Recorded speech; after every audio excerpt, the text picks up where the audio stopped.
Halo, Assalamualaikum warahmatullahi wabarakatuh. Perkenalkan, nama saya Muhammad Irfan Latuf. Saya dari Prodi Manajemen Pendidikan Islam kelas C.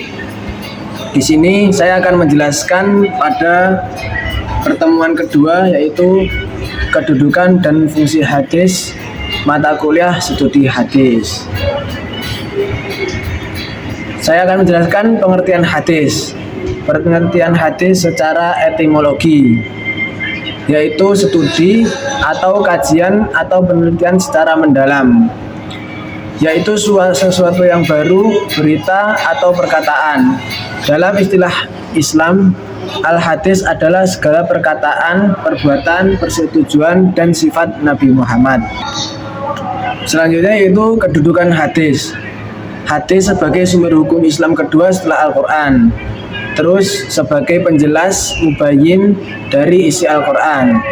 Terus sebagai pedoman hidup umat Islam sepanjang zaman dan tidak bisa dipisahkan dari Al-Quran.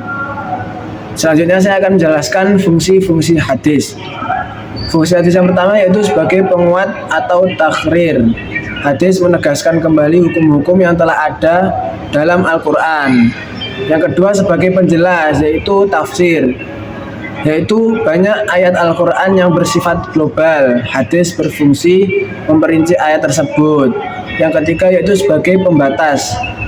Hadis membatasi keumuman ayat Al-Quran, misalnya perintah memotong tangan pencuri. Yang keempat sebagai penetap hukum baru. Ada hukum-hukum yang tidak disebutkan dalam Al-Quran tetapi ditetapkan dalam hadis. Oke, poin yang selanjutnya yaitu ruang lingkup kedudukan dan fungsi hadis, yaitu landasan akidah, ibadah, dan muamalah setelah dalil Al-Quran. Selanjutnya menjadi teladan praktis melalui sunnah Nabi dalam berbagai aspek kehidupan. Jadi ruang lingkupnya mencakup posisi hadis dalam struktur hukum Islam dan perannya dalam mengatur serta menuntun kehidupan umat. Oke, tujuan pembahasan kedudukan dan fungsi hadis adalah untuk memahami posisi hadis sebagai sumber hukum Islam kedua setelah Al-Quran, sekaligus menyikap perannya dan dalam menjelaskan, melengkapi, dan menjadi pedoman praktis ajaran Islam. Jadi saya akan menjelaskan kesimpulannya.